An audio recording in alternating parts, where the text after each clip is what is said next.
الحمد للہ رب العالمین حمدا کثیرا طیبا مبارکا فیہ کما یحب ربنا تبارک و تعالی و یرضاہ اللہم لک الحمد کما ینبغی لجلال وجہک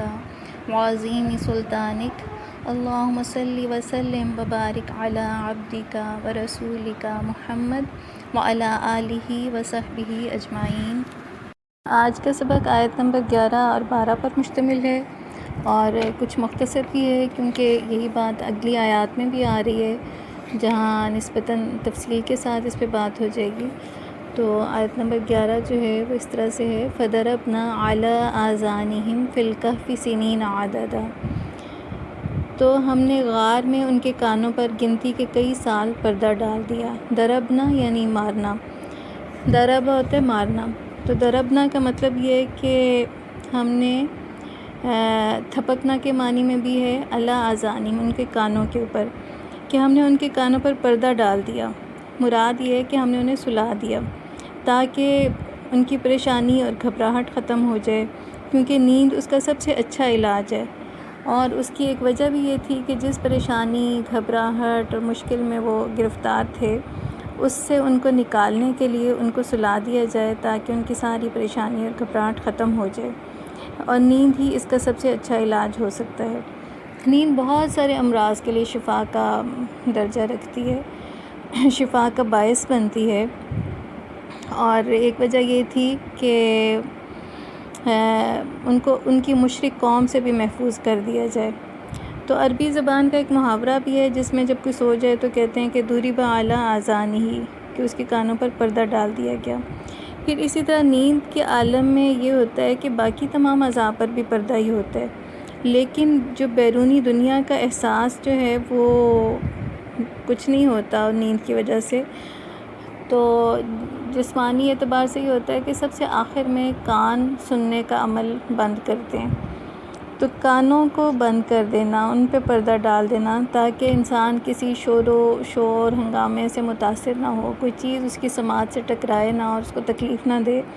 تو پھر جب اسی کا اہتمام کر دیا گیا تو پھر وہ گہری نیند سلا دیے گئے۔ سنین عددا، گنتی کے کئی سال، یعنی بہت سے سال اس سے مراد ہیں۔ پھر اگلی آیت میں آتا ہے کہ ثم بعثناہم لنعلم ای الحزبین احصیٰ لما لبثوا امدا، پھر ہم نے انہیں اٹھایا، ثم پھر بعثناہم، ہم نے ان کو اٹھایا، لنعلم تاکہ ہم معلوم کریں، ای الحزبین دونوں گروہوں میں سے کون، احصیٰ وہ مدت زیادہ یاد رکھنے والا ہے، لما لبثوا امدا جو وہ ٹھہرے رہے، یعنی اس مدت کا زیادہ اچھا شمار کرنے والا کون ہے۔ تو بعث کا جو لفظ ہے اس کا معنی کسی چیز کو حرکت میں لانا ہے، یہ لفظ مردہ کو زندہ کرنے اور سوئے ہوئے کو جگانے کے لیے آتا ہے۔ تو پھر ہم نے انہیں اٹھایا تاکہ ہم معلوم کریں کہ ان سونے والوں کے دو گروہوں میں سے کون سا گروہ ہے جو اپنے وہاں ٹھہرنے کی مدت کو زیادہ یاد رکھنے والا ہے۔ تو یہ جو ترجمہ ہے اس میں اگر ہم احصیٰ کو احصاء کو اسم تفضیل مانیں تو یہ معنی راجح ہے، اور اس کا اشارہ جو ہے وہ اس طرف ہے کہ اس سے مراد اصحاب الکہف کے دو گروہ ہیں، کہ ان کے اندر بھی لوگ دو گروہوں میں تقسیم ہو گئے تھے۔ ایک کا خیال تھا کہ ہم رات کو سوئے ہیں اور صبح اٹھ گئے ہیں، اور ایک کا خیال تھا کہ ہم دن کا کچھ حصہ سوئے رہے ہیں اور اس کے بعد اٹھ گئے ہیں۔ تو اسی طرح سے اس سے یہ بھی مراد ہو سکتی ہے کہ جو اصحاب کہف جن لوگوں کو چھوڑ کر گئے تھے ان میں سے جو نیک لوگ تھے، یا مجموعی طور پہ جو سب لوگ تھے وہ سب بھی دو دو گروہوں میں تقسیم ہو گئے تھے اور ان کی دو رائیں تھیں۔ تو اب یہ ہے کہ اللہ تعالیٰ یہ کہتے ہیں کہ لِنَعْلَمَ، کہ ایک تو یہ کہ اٹھایا کیوں تھا، لِنَعْلَمَ تاکہ ہم جان لیں، کہ اللہ تعالیٰ جان لیں۔ اب اللہ تعالیٰ تو یہ ہے کہ اللہ تعالیٰ کو تو ہر چیز کا پتہ ہے، گزشتہ، موجودہ، آئندہ، ہر چیز کا علم ہے، کیا ہوا، کیا ہو رہا ہے اور کیا ہوگا، مگر ظاہر ہے کہ یہ علم کہ فلاں کام واقع ہو چکا ہے اسی وقت ہو سکتا ہے جب وہ کام واقع ہو جائے۔ تو اس علم کو علم مشاہدہ کہتے ہیں، یعنی اللہ تعالیٰ یہ چاہتے تھے کہ اب اس کا مشاہدہ کروا دیا جائے، یعنی دنیا کو بھی بتا دیا جائے کہ یہ جو واقعہ ہوا یہ کیا تھا، تاکہ اللہ تعالیٰ کے علم سے انسانوں کو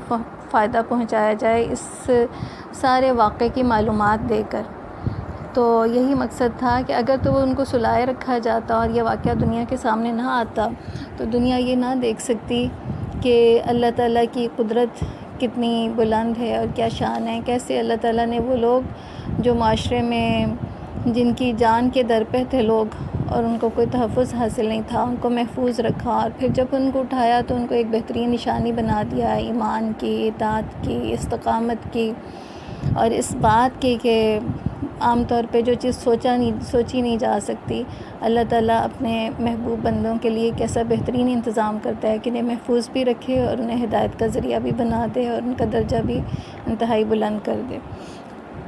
اب یہ ہے کہ یہی دو آیات جو ہیں ان کو اگر پچھلی آیات کے ساتھ جوڑ کر دیکھا جائے تو جو ربط ان کے درمیان ہے وہ ہمیں یہ بتاتا ہے کہ ان آیات میں جو مضمون ہے وہ اصل میں یہ جو گزشتہ آیات میں جو دعا انہوں نے کی تھی اللہ تعالیٰ سے اصحاب کہف نے، جب انہوں نے یہ کہا کہ ربنا آتنا من لدنک رحمۃ وہیئ لنا من امرنا رشدا، تو یہ آیات یہ بتاتی ہیں کہ اللہ تعالیٰ نے ان کی دعا قبول کر لی تھی، یہ استجابت تھی ان کی دعا کی، کہ دعا اس طرح سے دعا یوں قبول نہیں ہوئی کہ آسمان سے کوئی صاعقہ آ جاتا، کوئی بجلی گرتی اس بادشاہ کے اوپر، اس کو ختم کر کے رکھ دیا ہوتا اس نے، یا کوئی فدائی مخلوق بھیج دی جاتی ہے اور وہ آ کے ان کی طرف سے مقابلہ کرتی اور ان کو محفوظ کرتی، بلکہ اللہ تعالیٰ کی تدبیریں بڑی عجیب ہوتی ہیں، اللہ کی بڑی شان ہے۔ اس واقعے کے اندر ہمیں ایسی ایسی چیزیں نظر آئیں گی، اس واقعے کو بیان کرنے کی ترتیب میں، اس واقعے کے اندر جو مضمون آتا ہے، جو کردار ہے اصحاب الکہف کا، اور پھر جس طرح سے اللہ تعالیٰ نے اس کو انجام تک پہنچایا اس پورے واقعے کو، کہ عجیب چیزیں ہم دیکھتے ہیں۔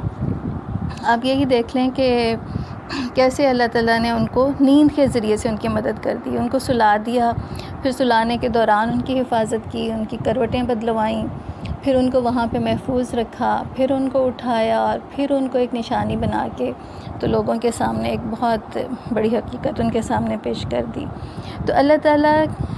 کی طرف سے بندوں کی حفاظت کا یہ ایک بڑا ہی لطیف واقعہ ہے۔ ایسے ہی لطیف طریقے سے مدد کرنے کی ایک مثال ہمیں موسیٰ علیہ السلام کے قصے میں ملتی ہے، جب اللہ تعالیٰ نے موسیٰ سے کہا کہ فَأَلْقِيهِ فِي الْيَمِّ وَلَا تَخَافِي وَلَا تَحْزَنِي، تو ڈال دے اسے دریا میں اور نہ تو ڈرنا اور نہ غم کھانا، إِنَّا رَادُّوهُ إِلَيْكِ، بے شک ہم اسے لوٹانے والے ہیں تیری طرف۔ تو آپ دیکھیں کہ ایسا نہیں ہوا کہ اللہ تعالیٰ نے کوئی ایک گروپ بھیجا لوگوں کا اور اس نے جا کے پکڑ کے حضرت موسیٰ کو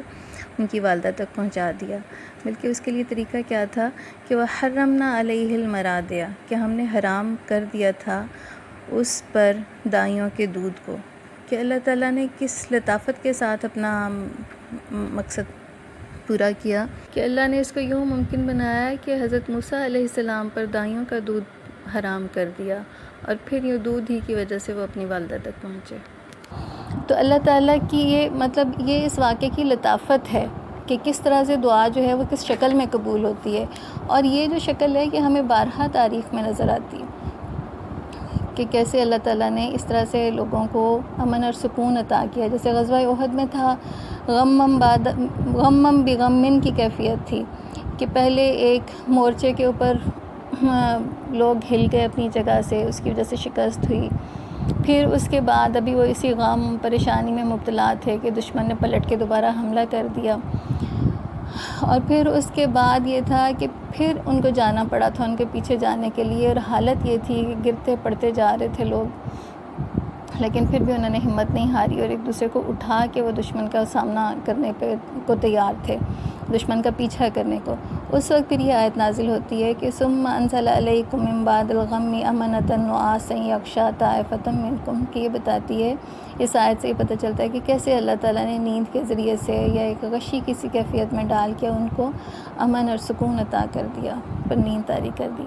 تو اللہ سے مانگنے، اللہ سے جڑنے، اللہ کی طرف رجوع کرنے کی بڑی برکتیں ہیں، اور جب بھی کسی نے صحیح معنوں میں اللہ کو پکارا ہے صحیح طریقے سے تو اللہ تعالیٰ نے ہمیشہ اس کی دعا کو قبول کیا۔ دیکھیں حضرت موسیٰ نے اللہ سے دعا کی تھی ربی انی لما انزلت الی من خیر فقیر، تو اللہ تعالیٰ نے ان کو راستہ دکھا دیا۔ اسی طرح سے حضرت ابراہیم علیہ السلام جب اپنی قوم سے الگ ہو گئے تو انہوں نے کہا کہ ان ربی سیہدین، کہ میرا رب ہی مجھے ہدایت دے گا، وہی راستہ دکھائے گا، تو اللہ ان کو زندگی بھر قدم قدم راہیں دکھاتا چلا گیا۔ پھر اسی طرح سے آپ اور دیکھ لیں کہ حضرت یوسف علیہ السلام کا واقعہ، اللہ تعالیٰ نے ان کی کس طرح سے مدد کی کہ دشمن تو نے، ان کے بھائیوں نے ان کا اتنا برا چاہا، لیکن اللہ تعالیٰ نے ان کو جس منزل تک پہنچانا تھا کیسے اللہ تعالیٰ کی تدبیر ہوتی رہی بڑی خاموشی کے ساتھ، اور اللہ تعالیٰ نے ان کو پھر بادشاہی عطا کر دی۔ پھر اسی طرح سے نبی صلی اللہ علیہ وسلم یہ دعا بہت کثرت سے کرتے تھے، اللہم احسن عاقبتنا فی الامور کلہا واجرنا من خزی الدنیا وعذاب الآخرہ، کہ اصل میں عاقبت کی فکر کرنی چاہیے، انجام کی۔ لیکن صرف چیزوں کا اچھا آغاز کافی نہیں ہوتا، اس کے اختتام دیکھے جاتے ہیں۔ آخرت کے لحاظ سے ویسے بھی پتہ ہے کہ انسانوں کا جو آخری عمل ہوگا قیامت کے دن اس کی بڑی اہمیت ہوگی کہ اس کا خاتمہ کس پہ ہوتا ہے۔ تو خاتمہ بالخیر کی دعا، اچھے انجام کی دعا، اور بس یہی جو دعا ہے کہ اللہم احسن عاقبتنا فی الامور کلہا واجرنا من خزی الدنیا وعذاب الآخرہ، کہ دنیا کی رسوائی سے بھی بچنے کے لیے انسان فکر مند رہنا چاہیے اور آخرت کے عذاب سے بچنے کے لیے۔ اور پھر یہ جو حضرت زکریہ علیہ السلام کی دعا ہے، یہ والا یقین بھی بہت ضروری ہے کہ یہ ساتھ موجود ہو، وَلَمْ أَكُمْ بِدُعَائِكَ رَبِّ شَقِيًّا۔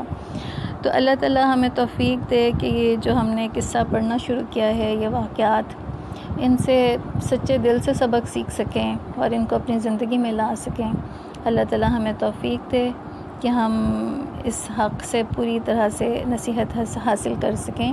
وآخر دعوانا ان الحمد للہ رب العالمین۔ الصلاۃ والسلام علی رسولہ الکریم۔